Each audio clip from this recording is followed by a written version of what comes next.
Excel has a secret automation tab built right in, but almost nobody is using it. In this video, I'm going to show you exactly what happens when you automate your Excel files with Office scripts. Plus, I'm going to show you several use cases, and I'm going to teach you how to use AI to write these Office scripts and automate your workbooks for you. You won't believe how powerful this tool is, and you can do all of it without writing a single line of code.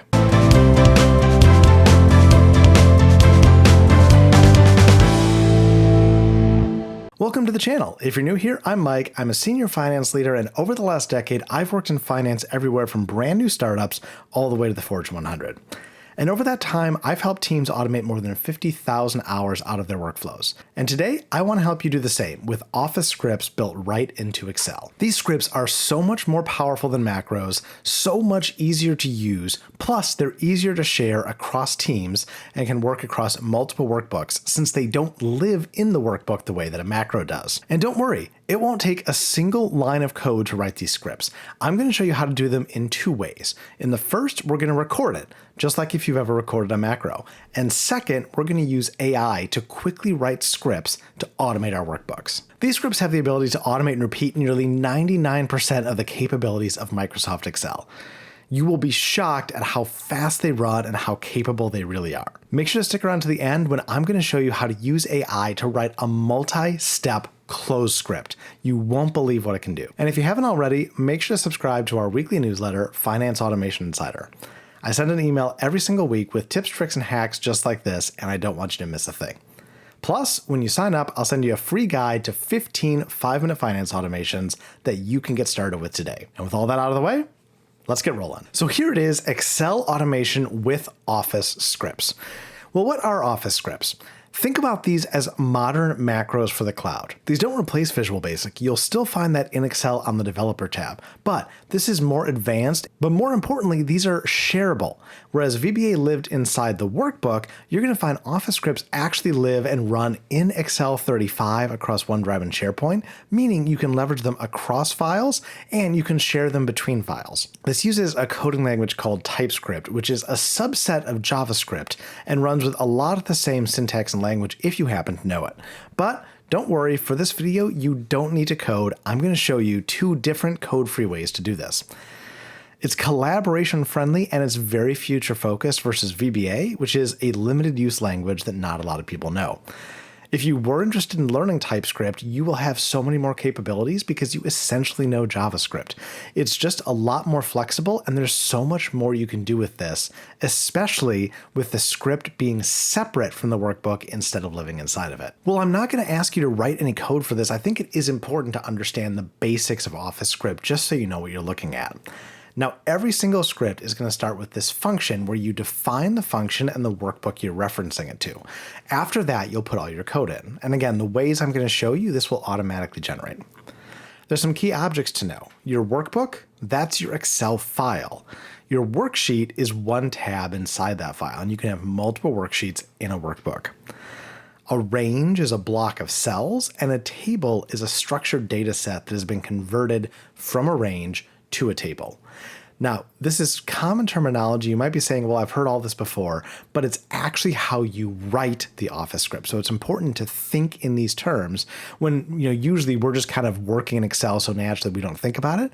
You need to think about it because it's how you'll have to command Office scripts to run. Some common actions you might see, if you're reading data, you're going to be using get value or get values. And if you're going to write, you're going to be setting value or setting values. There's format cells. You can do this with set number format, and there's lots of different formats you can do. And a really important feature that you'll see used a lot is loops. This allows it to run the same action across rows and columns instead of in one fixed area. Well, you can do so much. These four things are going to be used in nearly every single Office script you create. Again, I'm going to show you ways to have all of this generated automatically, but it is really good to know these basic building blocks so you can get an understanding of how the code works. Now, how do you quick start this? Well, first of all, you have to be in Excel 365. This only works in the cloud-based versions. You can do it on the desktop using 365, but you have to be in Office 365. That's again because the scripts live separately from the files, and only 365 with the cloud and internet functions has that capability. you're going to go to the Automate tab. If you don't see it and you're in Office 365, don't worry.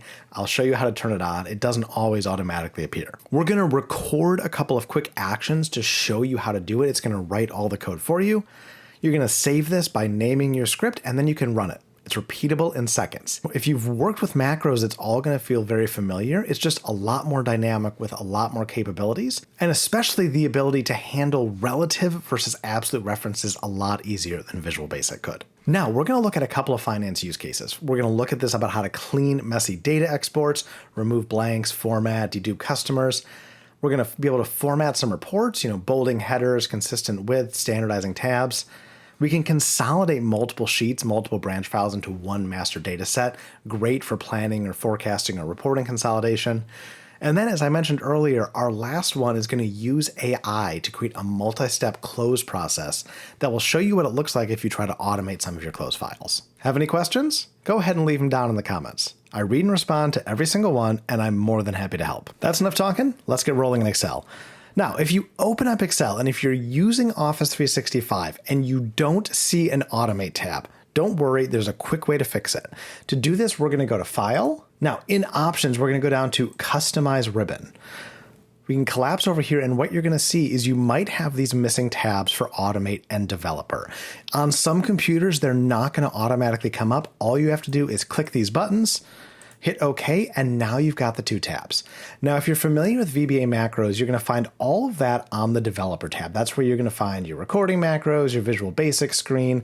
That's the traditional way to do this. But the Automate tab, this Automate tab is going to be all about Office scripts.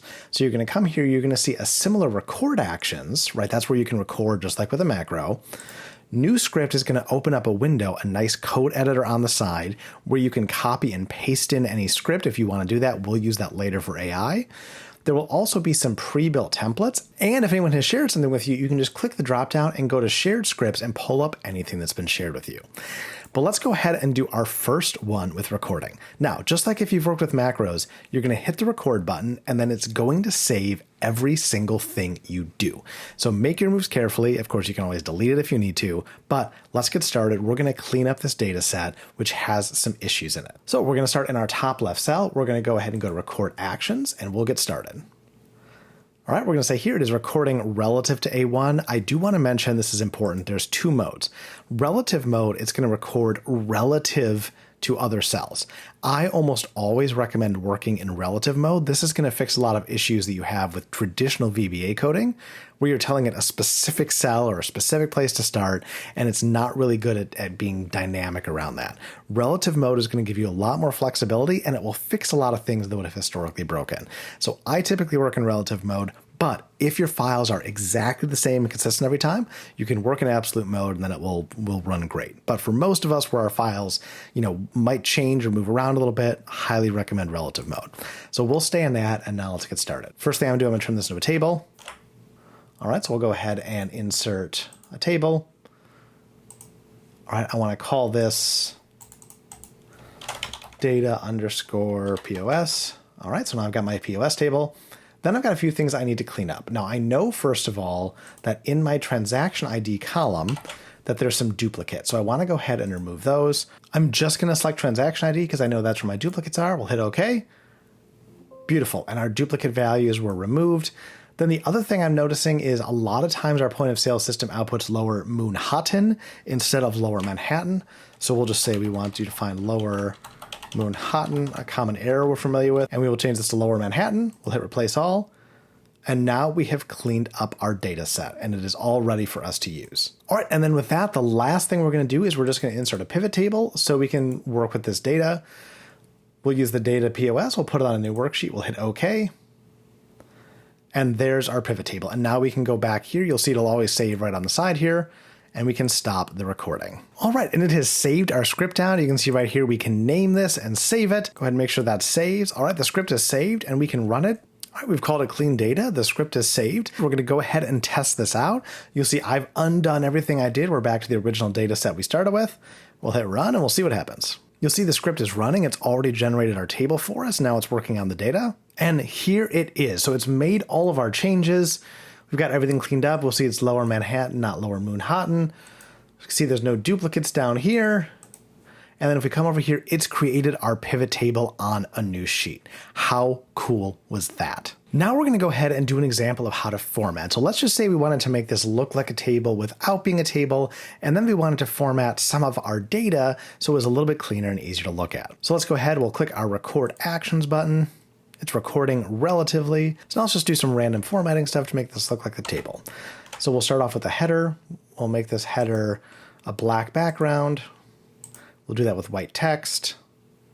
All right, let's go ahead and get rid of our grid lines. Let's give everything here kind of a grid format like it would if it was a table. All right, there's borders for everything. Beautiful. Let's go ahead and just center everything. That will let it center. Awesome, everything is centered. And then let's adjust the transaction times. Perfect, we've got AM and PM now. And then let's adjust the date to be a long date and give us our day of the week. Beautiful. All right, that's enough for now. Let's stop that. It's going to go ahead and save the script. I'm going to go back and clean everything up. Okay, so our script has been saved. Let's go ahead and call this formatting data. Okay, so with this renamed, it's saving away. We'll go ahead and run and see if everything works like we expect it to. All right, the script is running. All of our stuff is adjusting. The grid lines are gone. We have a header. Let's see if it handles all of our text. We're getting borders on everything. There's our centering, our transaction date's adjusting, and our transaction time is adjusting. Now for a future enhancement, I could come back in here. I can go and actually add a step to say, hey, I want this transaction date to widen the column so I can see everything. We could do that as a future enhancement, but it worked great. The script ran and all of our formatting applied just as we designed it to. If you're enjoying this video, then make sure to subscribe to the channel. I post brand new videos every single week, and I don't want you to miss a thing. Now for our third case study, we all know it, we all love it, consolidating data from multiple business units or regions, whatever it is. It's a mess, it can take forever, and we're gonna automate that process. So I've got a consolidation file up. It's conveniently called point of sale data consolidated, and I'm gonna consolidate this from my two different locations. So I've got two matching files. This is our point of sale data from our Manhattan location. This is our point of sale data from our Astoria location. So for our consolidation one, we're going to go ahead again. We're going to go to create from recording. Let's go ahead and get this going. All right, and we're recording. So let's go ahead and go to our first data set. Our first data set will be from our Astoria location. Let's go ahead and copy this data in. This is also when I mentioned that it was really important to use relative instead of absolute. This is a great example of why, because our point of sale data is going to be a different length every time. But the cool thing is if we're using relative, it's going to know to not paste the second consolidated data set in the exact same spot every time. It's going to know to paste it right after the first data set. So even though I'm going to paste this next data set on row 50,601, I'm not going to need to code it to know this every single time. It's automatically going to go to whatever row is after the last data set. And that's going to be really helpful when we're working with this kind of dynamic data. So we'll go ahead and go get our Manhattan data set. All right, and now we can consolidate these two together into one. All right, our data is consolidated. Let's go ahead and select this all, and then we're just going to turn this into a pivot table so we can work with our newly consolidated data. We'll add that to a new worksheet. Hit OK, and there we go. Now pivot table comes and replaces our record field. We can just go back here, hit stop, and now it's going to generate all of our code for us. All right, actions are being saved as a script, and we've got our script all set. So we'll go ahead and call this consolidation. We're going to have that script saved. I'll go back and I'll delete everything we did. All right, so now that we've got our consolidation script all saved and ready, let's hit run and see what happens. All right, the script is running. There's all of our data, and there's our pivot table. So we'll come back over here. We can see we've got our Astoria data as the first section. We come down, we get a lower Manhattan, and then of course it generated our pivot table for us. How cool is that? Now, I've shown you 3 great use cases, and I showed you them all using the record function. But what if you've got a more complex process you don't want to record? Or what if you want to take advantage of a lot of the really complex or unique functions available in Office scripts and don't really have a great way to replicate that with recording? Well, that's where coding comes in. But as I keep promising, you don't have to code anything. We're going to use AI to do all of it. Now up on the screen, I've got ChatGPT, but you can do this with Gemini, Claude, Copilot, whatever you want. All of them will work great. Honestly, Copilot may work especially great because Microsoft built it and this is a Microsoft product. But for this case, we're going to use ChatGPT because I know that's what most people have access to. So we're going to go ahead and paste it in a pretty simple prompt. Write an Office script for Excel to turn a named table into a line chart. Get the name of the table, the column name for the y-axis, and the column name for the x-axis from 3 cells on a control tab in the Excel workbook.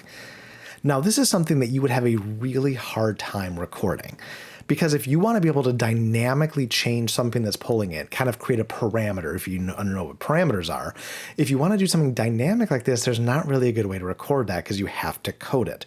So this is where AI can be really useful. So what I'm going to be doing is I'm going to be creating a control tab to show you a simple example of how you can change a field to change what will actually run in this workflow. So that's really cool. Let's hit send and see what we get back. All right, gotta love ChatGPT 5, thinking longer for a better answer, providing working Office script code. That's a lot better than Office script code that doesn't work. And here is the answer we got back. So here's a clean Office script that will read 3 cells on a control sheet. It's going to build a line chart. It's going to copy the 2 columns needed.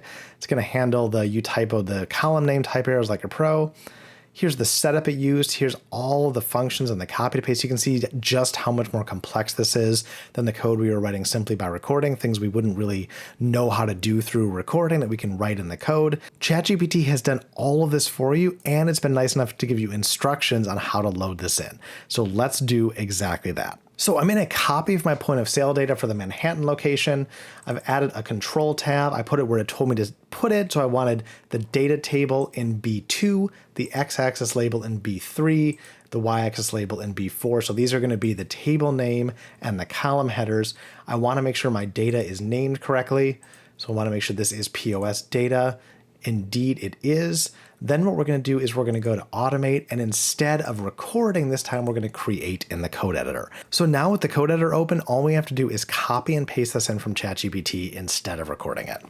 So we can simply come back to ChatGPT, hit this copy code button. Our code is copied. We're going to come back here with our copied code. We're going to paste it in. There's all of our code loaded for us, and we will hit run. Script is running. See, it's already created our chart POS data tab. Looks like everything has been run. Can I come over to this tab? Indeed, I can. So here is a table of our transaction quantity by day. Now we can come in here, we can do a little bit of formatting. We can actually add that formatting into the code if we do recording after this, or we can just tell ChatGPT what our recording is. But look at what it just did. It took the names from the control tab, it worked with the data on this sheet, and it created an entirely new tab with analysis. So think about this as a month-end file. Think about how you need to consolidate data in, which I've shown you how to do.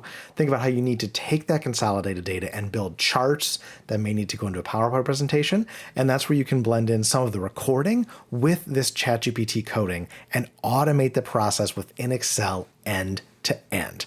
What a fantastic way to automate your workbooks. This is just so cool. I love technology like this. This is just so cool. I can't believe how much time this would have saved me when I was an intern and analyst. I mean, I'm talking 5, 10, 15, maybe even 20 hours every single month end, every single quarter end. Wow. How cool is this? If you've enjoyed this video and want to learn how to run entire multi-step processes with AI tools, again, without a single line of code, then click the link to this video. I'm going to teach you how to build your own custom agent to run multi-step processes in ChatGPT. And again, not a single line of code. This will take what we learned in this video within Excel so much further because you can automate across multiple tools and multiple coding languages. I'll catch you over there. Until then, this is Mike signing off from F9 Finance. Cheers.